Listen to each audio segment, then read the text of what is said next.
Okay, everyone. Today I'm going to be talking about a subject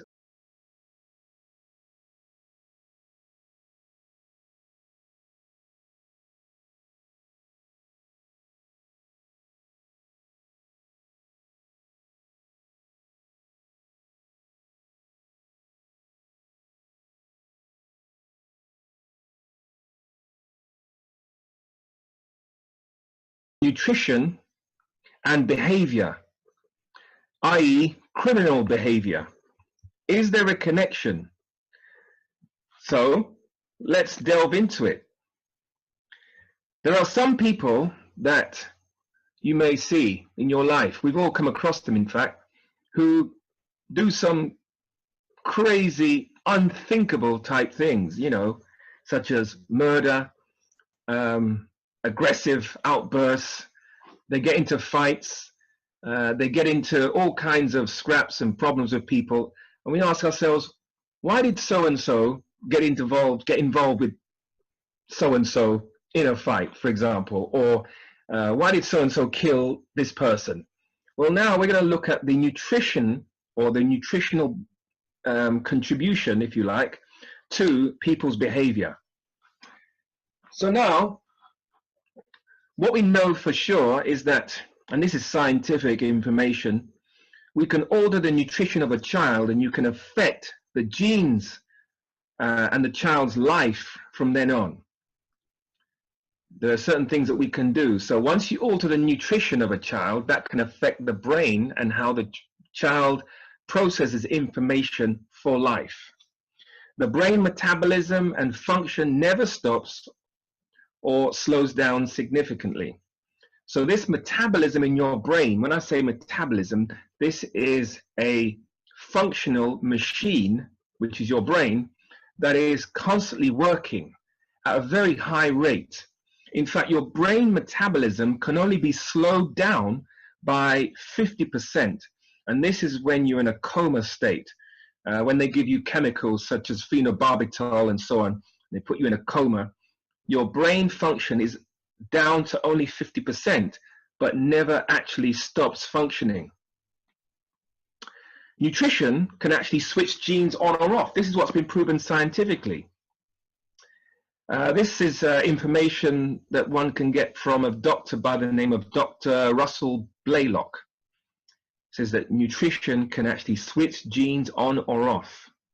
So, for example, your genes can, with the correct nutrition, be, let's say, heightened into high functionality and be healthy, or in terms of bad nutrition, can be just switched off. So certain behaviors that you're supposed to have, you won't have.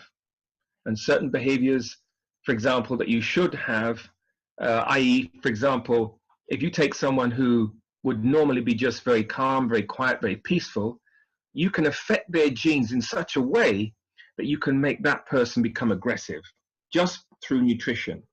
The brain consumes 20% of the oxygen in the blood and 25% of the glucose in the blood. So this brain is doing a lot of things in your body. Incredible functionality it has in your body.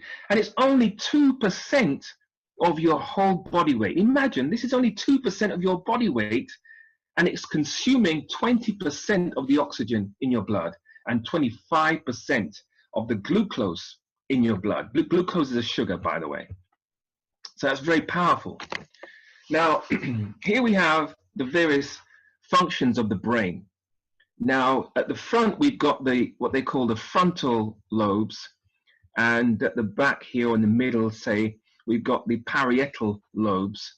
The parietal lobes are where men process their language skills. So, for example, when men are learning languages, they process their language right here in the parietal lobes. And women process language differently. They process language in the frontal lobes. The temporal lobes have a connection to the amygdala, which I'll talk about later. I was actually talking about the amygdala last week, and I was talking about how if you would stimulate the amygdala, that can make a person prone to violence, which I'm going to talk about later. So now the brain, unfortunately, due to chemicals, chemicals that we consume on a daily basis, chemicals such as aspartame, chemicals such as MSG and so on, they make the brain harbor free radicals, create free radicals.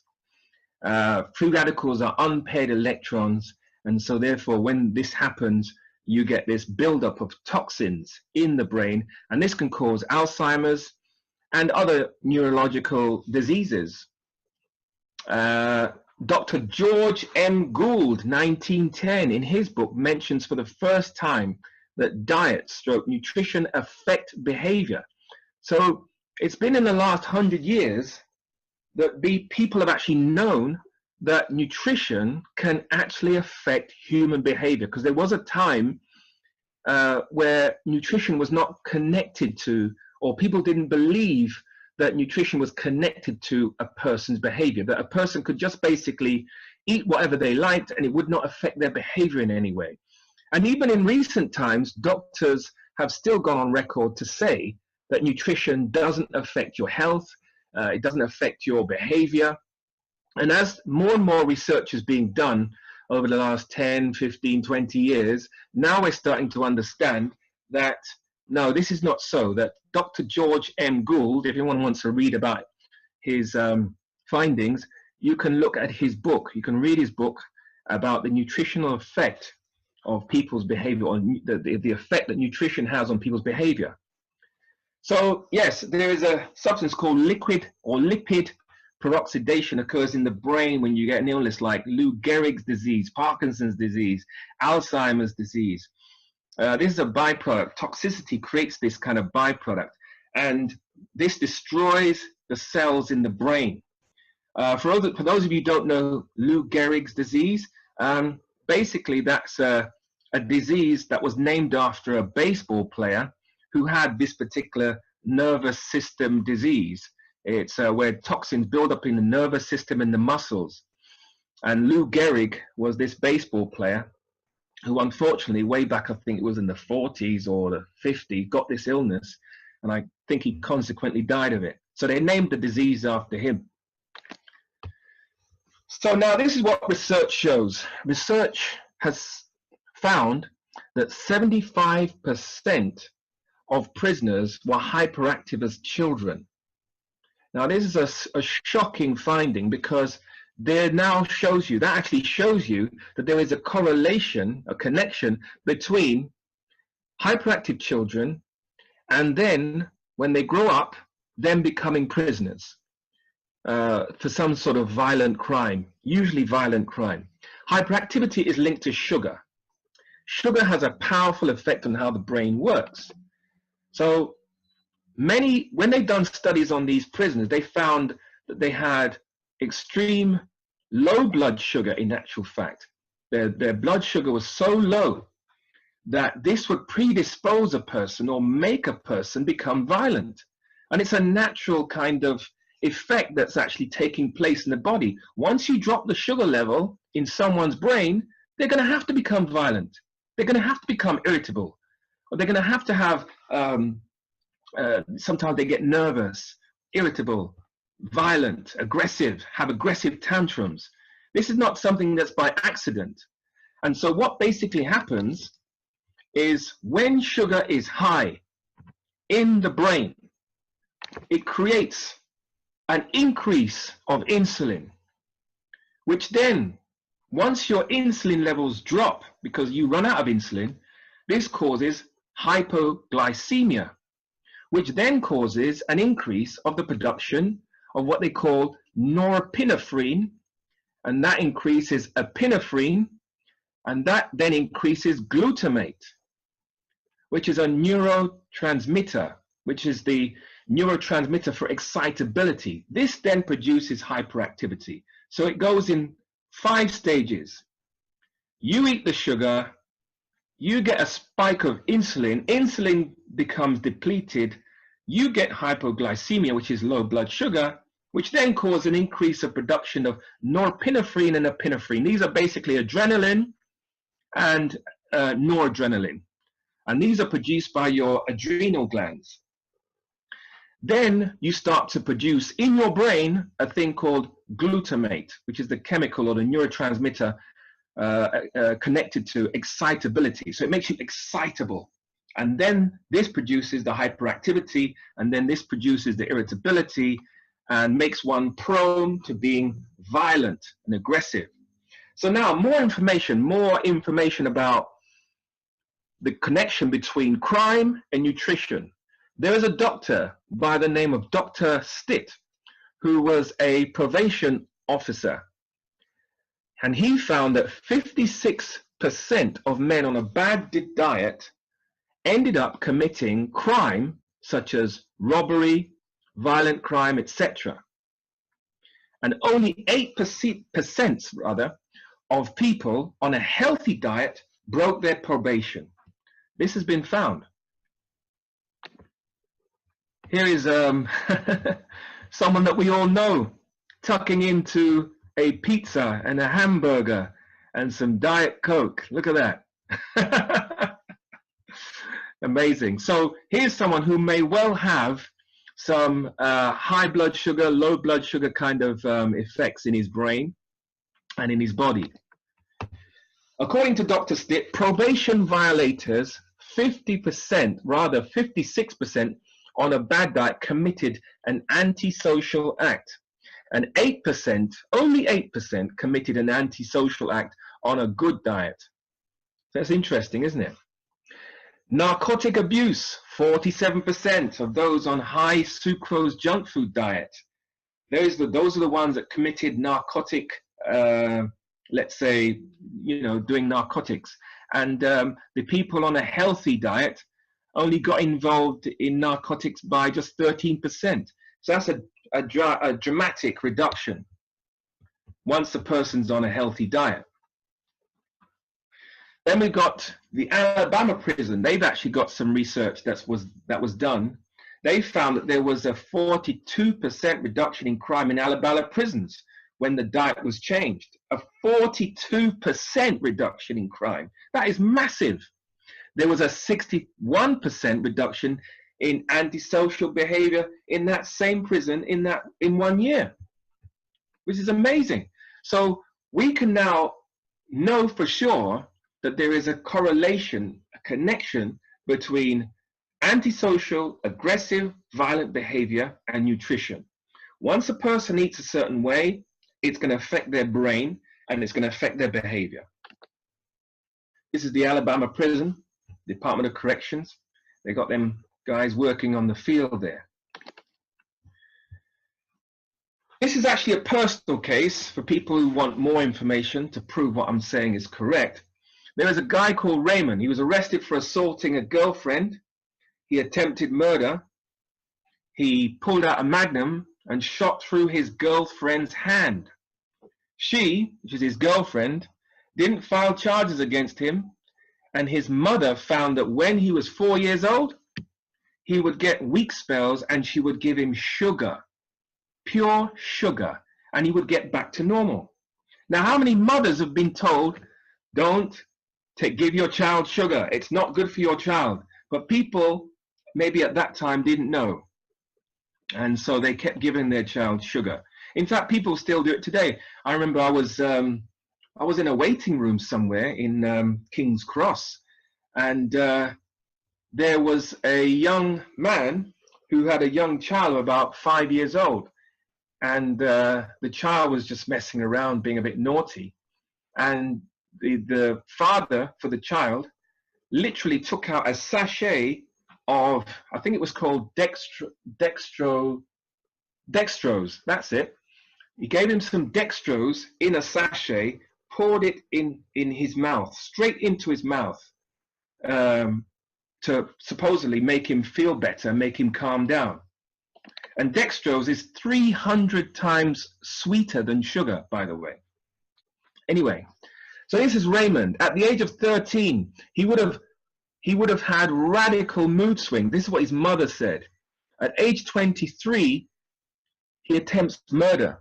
At this time, his diet was changed whilst in Dr. Stitt's care, and all of his aggressive outbursts, violence, threatening behavior stopped, and he never broke his parole again once his diet was changed. This is an important fact. So what was really creating his predisposition toward violence and aggressive behavior was his diet. And this is a clear kind of proof that that is so.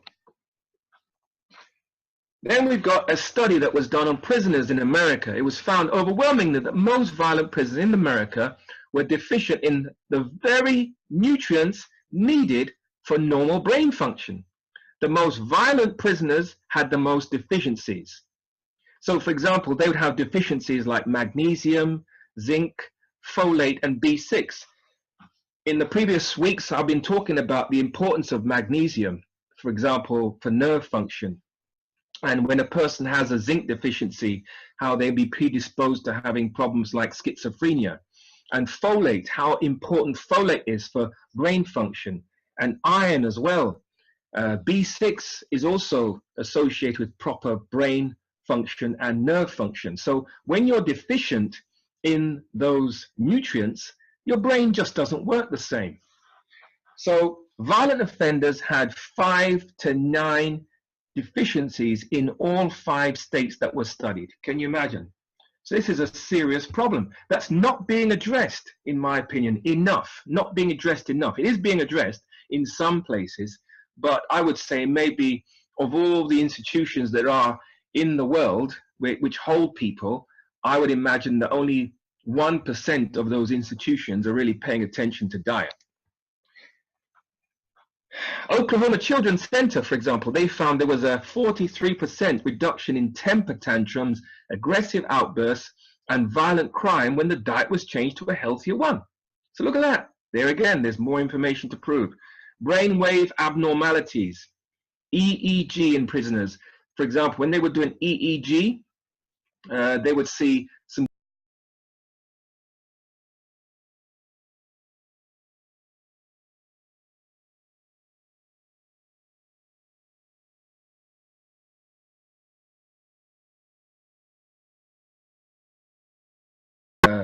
here it says it went from 14 abnormalities in the EEG reading to only 2 abnormalities when the diet was changed. And one child went from 6 abnormalities to 0 abnormalities from just taking a simple vitamin supplement. And this is the Oklahoma Children's Center here. Studies have found, according to documented research, marginal changes in nutrition will cause or would cause aggressive and criminal behaviors to surface. The majority of prisoners were found to be hypoglycemic and were alcohol abusers. So when you drink alcohol, that converts to sugar as well, and that predisposes a person to become violent. So it's not just the fact that the alcohol is going to disorientate you, make you a little bit giddy, or I should say, what's the word, drunk, basically. But it's not just that. Your brain is being robbed of nutrients, first of all, and your brain, when you drink alcohol, causes your blood sugar to go right down. And this is what is causing the severe drop in the blood sugar and predisposing someone to violent behavior. 97% of alcoholics are hypoglycemic. And that's a high figure. So this is how you become.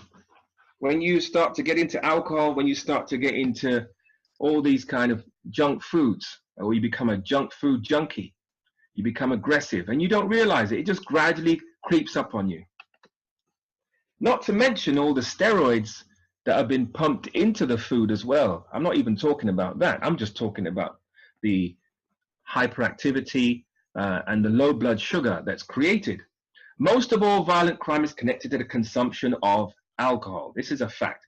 So not only that, let's not just talk about alcohol. What about the supposedly innocent things that we think are completely harmless? Like a person can be sitting having a Dorito, for example, having their Doritos and having a fizzy drink.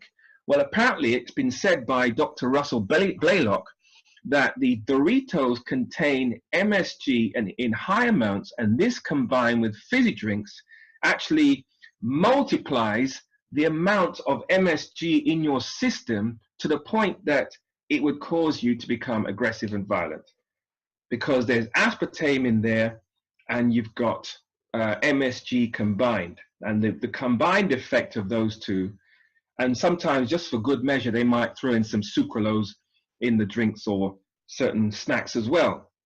So the combined effect of all of that creates serious rage in a person.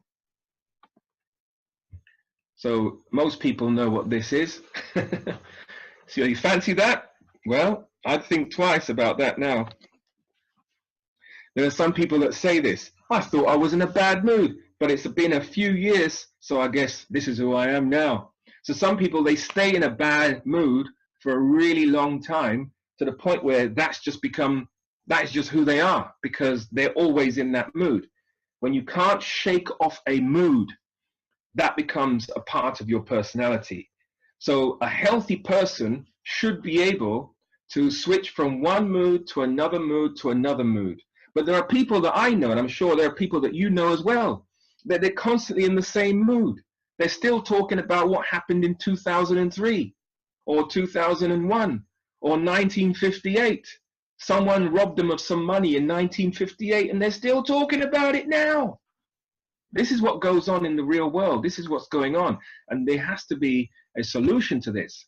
The solution is get the nutrients in your diet. So here, a vitamin C deficiency can cause bad mood. So this is what's causing bad moods as well, because your vitamin C in your body is what keeps the nerves and the cells in your body healthy, keeps them strong, and gives them the ability to carry out their function. But if you don't have enough vitamin C, of course you can have a bad mood, because the cellular strength, the actual integrity or the strength of the cell deteriorates, and that will affect your mood. Also, the nerves as well will be affected by the fact that you don't have enough vitamin C. So for example, there's a coating on the nerve that they call the myelin sheath. The myelin sheath is what covers the nerve. So if you can imagine, for example, a wire that is connected to an electrical device, basically the nerve myelin sheath is like the coating of the wire. And inside of the wire, you have the raw wire itself coated by plastic. That's the same way how your nerves actually work. They have this coating on the outside, which is called the myelin, and inside you've got the nerve. And the myelin sheath is to protect the nerve. But then sometimes the myelin sheath on the outside of the nerve gets irritated by chemicals, by sugar, by salt, and lots of other types of chemicals, aspartame, you name it, it gets irritated. And what happens when that wire, the outer coating of the wire or nerve, gets irritated? The outer coating starts to come off. And then you're exposing raw nerve, just a raw nerve. And when you expose that raw nerve, that person will now become irritated and violent and aggressive and easy to anger. This is what happens on a daily basis. And all you have to do is lower the vitamin C level in the person, which predisposes the nerve to get weak and the myelin sheath to get depleted. And then once you lower the blood sugar on that person, they're going to become violent.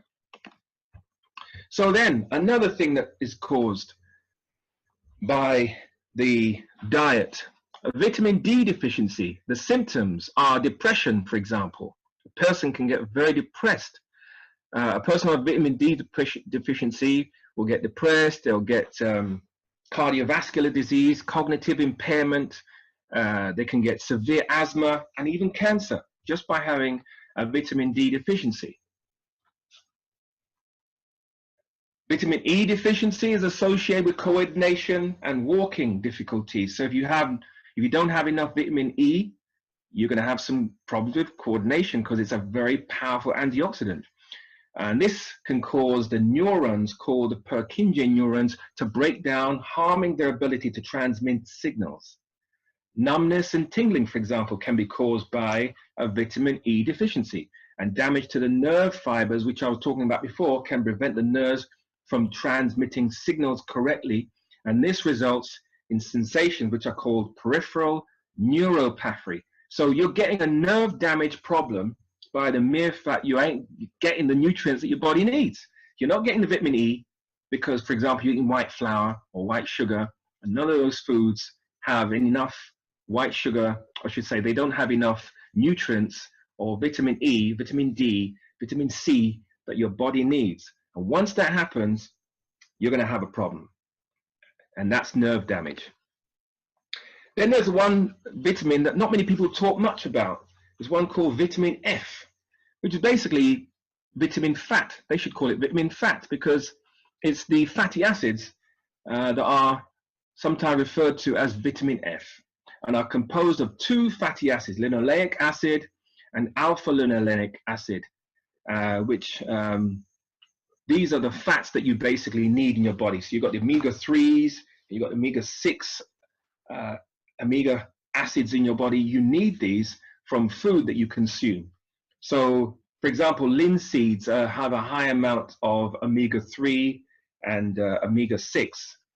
You can get those essential fats from, for example, avocados as well. They contain them. And you need vitamin F for brain function. Very, very important. And hormonal balance, I should say.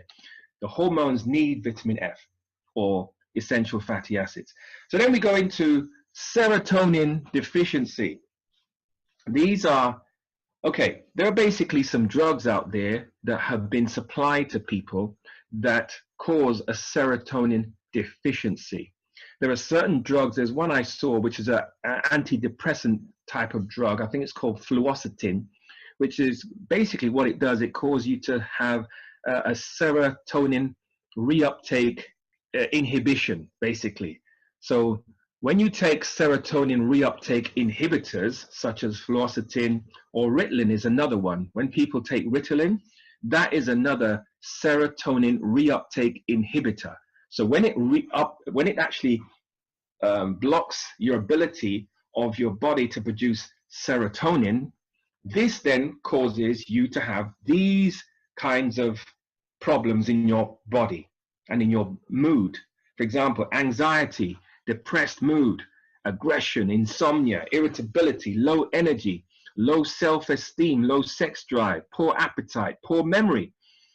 In addition, low serotonin levels are also associated with several psychological conditions, including eating disorder, obsessive compulsive disorder, panic disorder, post-traumatic stress disorder, social anxiety disorder.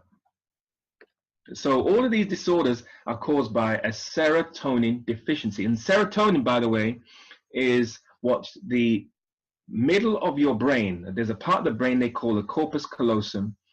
And in that part of the brain, there's a gland that they call the pineal gland. And your pineal gland produces serotonin during the day. And it produces melatonin during the night. And it's very important that you produce enough serotonin to keep you out of this depressed mood, this aggression, this violence, insomnia. So if you've got any of these problems in your mind or in your behavior or in how you feel, such as poor appetite, poor memory, obsessive compulsive disorder, panic disorder, post-traumatic stress disorder, this can be associated with serotonin deficiency. So be mindful of that. Selenium is an extremely important mineral that I would say goes hand in hand with vitamin E. A lot of people don't know about selenium, but selenium, they used to think that selenium was only good for the liver and the heart and giving you a very powerful antioxidant that you need in your body to maintain balance. But they're actually realizing now, the scientists, that the selenium is also good for the endocrine system, the immune system, the cardiovascular system, the thyroid. It has so many functions in the body that if you don't have selenium, you're going to have some serious problems with your mood. So the thyroid part of the endocrine system is the organ with the highest concentration of selenium per weight of organ tissue. So it's very important to have a healthy thyroid. But now what's been found is that certain European countries, the actual soil has been depleted of this very vital mineral. So when you eat food from European countries, such as potatoes and I don't know, cabbages grown in Europe, you're going to get a selenium deficiency, most likely due to the soil and its depleted selenium levels. So it's very important for people, in order to keep their selenium levels high, and bear in mind, you don't really need that much selenium. You only need about maybe, I don't know, 200 micrograms a day. But it's very important to keep your selenium levels high so as to make sure that your brain function is balanced, and your mood and so on. And also the endocrine system, immune system, and the cardiovascular system. You've got to keep those healthy. And of course, the thyroid, because once your thyroid doesn't get enough selenium, you're going to be prone to gaining weight. It's not just about the iodine that the thyroid needs, it's also the selenium, which is very important. So when you have a selenium deficiency, just to recap, it can cause symptoms of hypothyroidism, including extreme fatigue, mental slowing, goiter, mental retardation, miscarriages, and the most important of all, depression and periods of confusion. And again, this is by Dr. Russell Blaylock, who pointed this out. So this is very recent information that's come out about selenium and its benefits. Then we have a zinc deficiency, which I've always said is connected to schizophrenia and unexplained weight loss and wounds that won't heal. So some people use like zinc cream, and they put that on their skin to keep their skin healthy, or zinc with vitamin E cream. That's a good combination, because vitamin E is very good for keeping the skin free of damage. Because sometimes when you get let's say damage to the skin and it doesn't heal up very well, usually that indicates that there's a vitamin E deficiency. So you'd put vitamin E with zinc and maybe some selenium in there as well to give you a combination that would give you healthy skin, and you'd have a cream that was made of that. And like I said, there's lots on the market right now, vitamin E, zinc and selenium cream. You can put that on your skin, and that keeps the skin healthy, and it helps the skin to heal itself. So when you have a zinc deficiency as well, you can have lack of alertness, decreased sense of smell and taste, diarrhea, loss of appetite, open sores on the skin, just by having a zinc deficiency. But the main thing I wanted to point out here, in line with the talk today, is that a zinc deficiency can cause schizophrenia. So your mind is like as if you're out of your mind. Then we have a phosphorus deficiency, and that's a principal element in the structure of the nucleus and the cytoplasm. That's the gel-like substance enclosed within the cell membrane of all tissue cells. It is also a universally distributed component of skeletal, nerve, and muscle tissues. So this phosphorus is extremely important. So we get in phosphorus from whole grains, nuts, seeds. But if you don't eat enough whole grains and nuts and seeds, you will not get enough phosphorus, and this will cause problems. There's a condition called hypophosphatemia. So this is when you just have low levels of phosphorus in your body. A reduced concentration of phosphate in the blood serum is a disorder known as hypophosphatemia. A person with this deficiency may have a melanin deficiency as well, and they will be prone to having obsessive compulsive behaviors. So these are the problems that are associated with iodine, for example: irritability, toxins in the brain, nervousness, thyroid problems, melanin deficiency, weight gain, just by having an iodine deficiency. I actually sell a product which is very, very good for restoring your iodine levels, and it's called kelp. So anybody want to get hold of that product, let me know. I'll give my details at the end of the talk.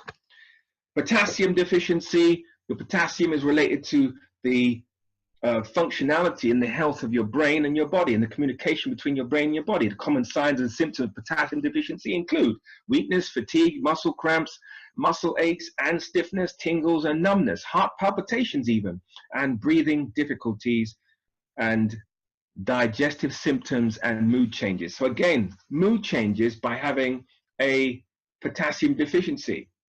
Now, bear in mind that when you eat foods such as white flour, white sugar, white salt, these foods have high deficiencies of these nutrients that I've just mentioned.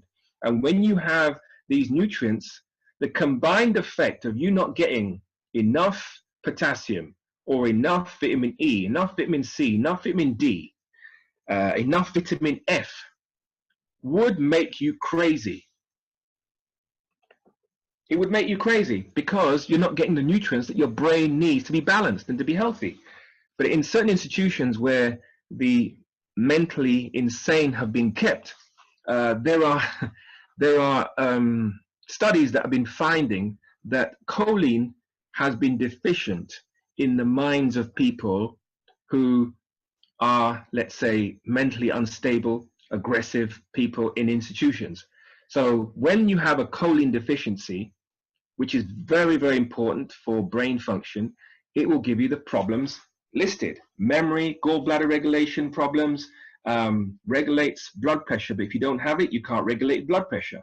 When you have choline in your body, it can prevent asthma. But if you don't have enough choline, then you're going to be likely to get asthma. And it can convert to lecithin, which is necessary to keep your liver healthy and help you to emulsify fats and break down fats correctly. So choline is a very important nutrient that we all need in our brains. Very, very good for memory. And choline is a mineral as well. So this mineral is so crucial. When you eat, for example, whole grains and beans, when you cook them, you tend to lose some choline. So what I would suggest people do is eat sprouted beans and grains, and then you're going to get the actual whole choline from it, which is a vital mineral for brain function and memory. So it's no wonder people are losing their memory when they get to 50, 60, and 70 years old. They're deficient in choline in a lot of cases. And then this can actually cause a kind of imbalance in how a person thinks.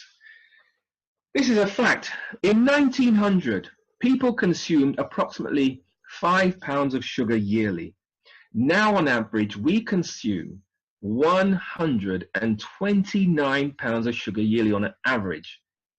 And there is a direct correlation between the sugar consumption and, of course, the violent behaviors that have increased over the last 50 to 60 years. But also, we mustn't just think of sugar, for example, that you pour into your tea. It's not just that sugar I'm talking about. I'm talking about sugar that converts into sugar. So 50% food that convert into sugar. 57% of sugar comes from processed food, not just the sugar you add to your coffee or your tea. So that's the sugar I'm talking about. So if you had, for example, a bowl of white rice, and then maybe later on you might have some meat, chicken, or some chips, and later on you might have, I don't know, you might have a bag of crisps. All of that converts to sugar.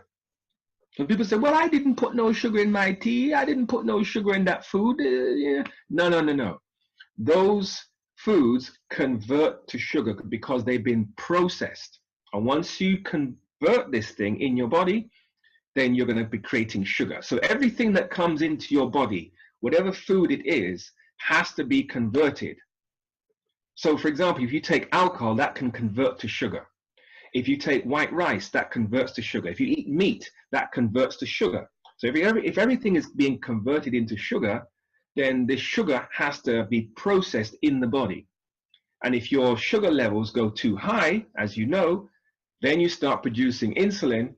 And once you produce a certain amount of insulin, you've only got a certain amount of insulin that your body has.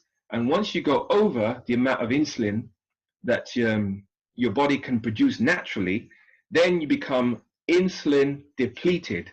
And that's what causes the aggressive behaviors. That's what causes you to become irritable. That's what causes you to become violent, nervous, and have these certain tantrums that you break out into. It's what causes the mood swings. Most people have at some time in their life suffered from this without even realizing why they have this problem. So this is you. This is the average person. The average person is eating 150 pounds of sugar per year. And this is what it looks like in relation to a wheelbarrow, or in relation to a man's body size or height. And so what has been found as well is that a lot of the sugar is coming from a source that appears very innocent, which is from the fruit juices. Because it says on the carton, apple juice, orange juice, pineapple juice. Yes, but they are adding sugar to a lot of juices that we consider just to be juice. For example, I saw in one juice where they had added aspartame to the juice, and they've got this picture of natural fruits on the front, but they've added aspartame to it. And aspartame is 200 or 300 times sweeter than sugar. 43% of all sugars are coming from the above two sources, which are fruit juices and fizzy drinks. Small carton of apple juice is 35 grams of sugar. Can you imagine? So every time you give your child a small little carton of apple juice, that's 35 grams of sugar you're giving to them. Most of the juices that you find are actually concentrated juices. And that concentrated juice is what is harmful to the pancreas, and that is what is converting to the sugar in the body. Since 1974, consumption of fizzy drinks has doubled. Sugar we consume on a daily basis. Look at us. We're here on the right. Well, this was us here on the right. We were eating 8 pounds of, in fact, that's broccoli. But let's just imagine that was a few pounds of sugar, because most of us in 1900 were consuming, on average, about 4 pounds of sugar. But then, recently, we've got right up to 150 pounds of sugar. I just want to hammer home that point to make us realize what's really going on. Somebody has seduced us via advertising to actually consume more sugar. And sugar is so addictive, it's very difficult for us to tear ourselves away from it. So teenagers, for example, most of the advertising is directed at teenagers. They drink 54 teaspoons of sugar per day from sodas. This causes a dramatic increase in free radicals in the brain. And sugar, unfortunately, I hate to tell you this, it makes every cell in your body age much faster, which is very unfortunate for people who want to look young when they're 58. Sugar creates 6 times more Alzheimer's disease in people. So what's going on with sugar? Someone sent me a message last week criticizing what I said last week about Alzheimer's, because I made a statement that according to Dr. Dick Gregory, and I call him a doctor, the late great Dr. Dick Gregory, he made a statement in one of his speeches, in fact he said it many times, that Alzheimer's could actually be prevented or stopped in its tracks just by a person drinking more water. And someone said, well, you know, how can you say that when Alzheimer's is a very complicated condition in the brain, and, you know, how can water alone just solve it? Water can do some things that scientists will never, ever fathom. I made the statement last week that just simple water, the actual drink water, no man on this planet has ever created a better drink than water. It is impossible. I don't care what drink is, there is no drink better than water. In terms of, not the taste, some people don't like the taste. I'm talking about in terms of what it can do for your body. And I was talking about how water can actually increase the synovial fluid between the joints and keep your joints nice and supple and strong. I was talking about how the water that you drink, if you drink enough of it, can actually keep the brain function good and help the synapses, you know, the receptor sites in your nervous systems send messages more efficiently. Water can actually help with digestion and removing toxins from your blood, removing toxins from your stomach and your colon. Water can do so many things. But what they got these children doing, these young people, teenagers, getting them drinking high amounts of fizzy drinks and crisps and chocolate, which are loaded with sugar, loaded with aspartame, and loaded with toxins. And this is going to affect the behavior of these people. How many times I've seen when I'm just walking through my local area, I'm seeing young people fighting each other for no reason, just because he said, she said, or whatever, and they're fighting each other. What's that about? So the poor teenagers have been specifically targeted to get into this type of food. So there is this chemical, they're calling it monosodium glutamate, or known as MSG. Here are some of the side effects. Again, aggression, extreme rage, extreme violence, chest pain, which is life-threatening, difficulty breathing, or an irregular or rapid heartbeat, and a swelling in the throat or face. So this is what the manufacturers, or I should say the official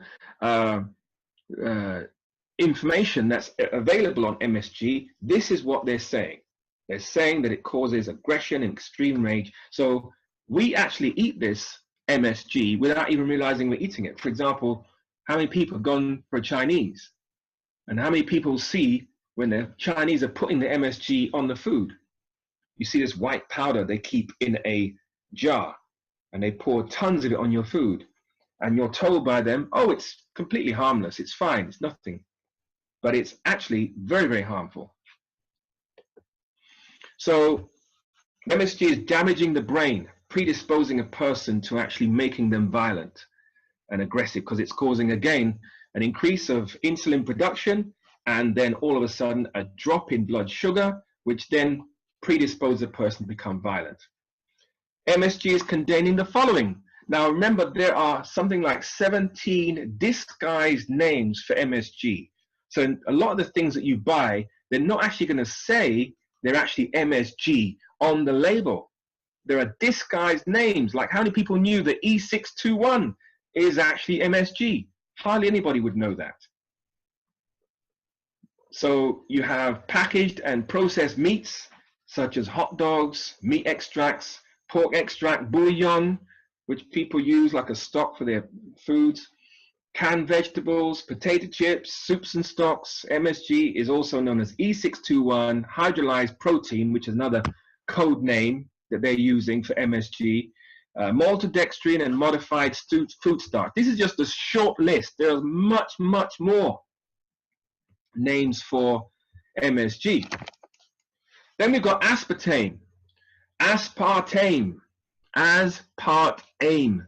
causes rage and violence. Again, they're putting this in a lot of the snacks and foods that you can find in a newsagent, for example. You'll find high amounts of aspartame in drinks, in breath mints, in chocolates, and so on. They're putting it in there. 200 times sweeter than sugar, causes cancer, seizures. There was experiments that they did on aspartame as far back as 1965. There's a big, massive document that I used to have that was actually talking about the experiments that they did. There was a man called James Schlatter.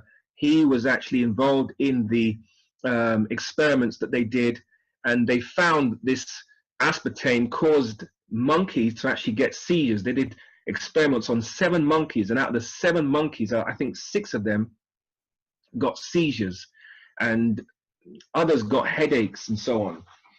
Depression, people get depression and headaches and attention deficit hyperactive disorder, ADHD, from the aspartame. Dizziness, weight gain, birth defects, and so much more can be caused by just aspartame. And of course, diabetes, because it's high in sugar. Then there's this other one called sucralose, which is in a very popular product that was created, I think, about 20 or 30 years ago now. Around about the early 90s at King's College Hospital, there was a gentleman by the name of Shashikant Phadnis. He was actually working with his boss in the creation. They wanted to create a sugar. So he came up with this sugar by pure accident, this sucralose. What he did, he was adding sugar to chlorine, and he came up with this substance that was quite sweet. And then what he then did, he brought that to his boss, and his boss said to him that he should test it. But he thought his boss said, taste it. Now, it could have been very toxic to his body, but in actual fact, he tasted it, thinking his boss said taste it, and when he tasted it, he realized it was sweet. And so therefore, that product, that chemical, in fact, was then marketed as a sugar for people who want to lose weight.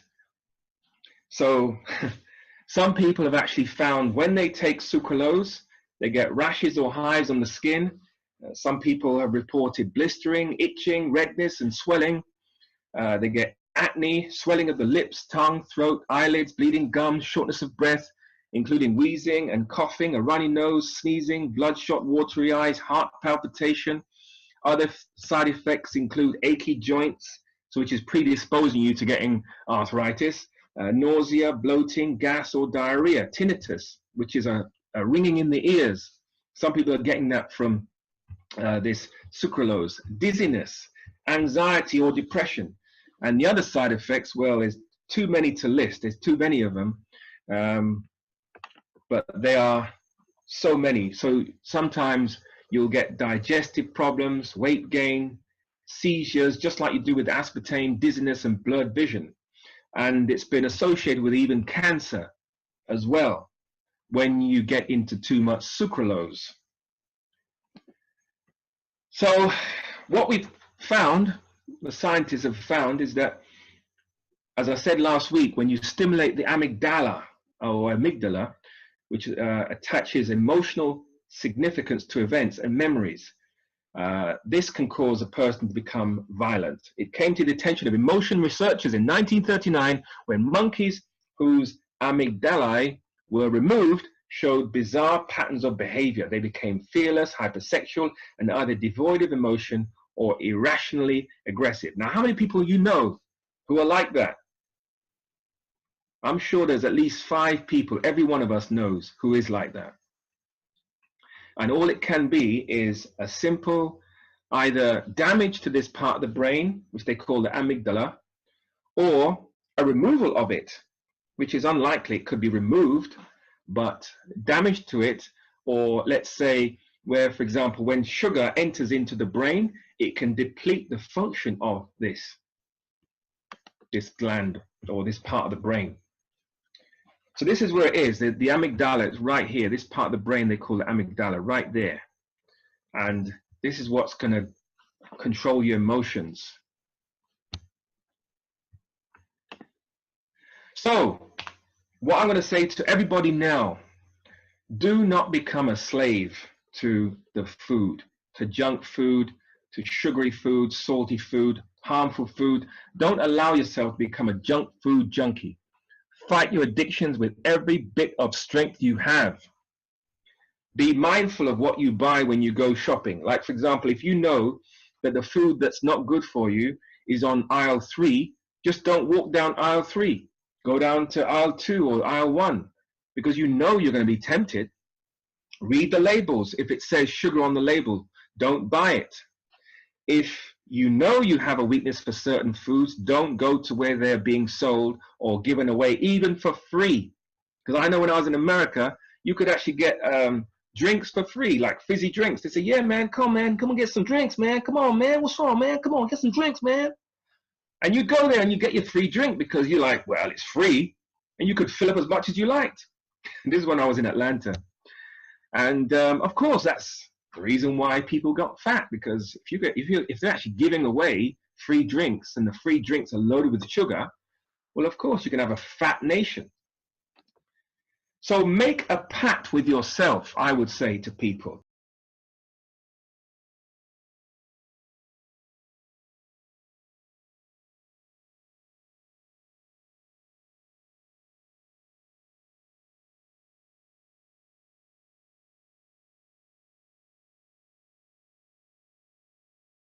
Regardless of where I am or what I'm doing or who I am associated with, to be healthy is my first priority. Thank you for listening to me, everyone.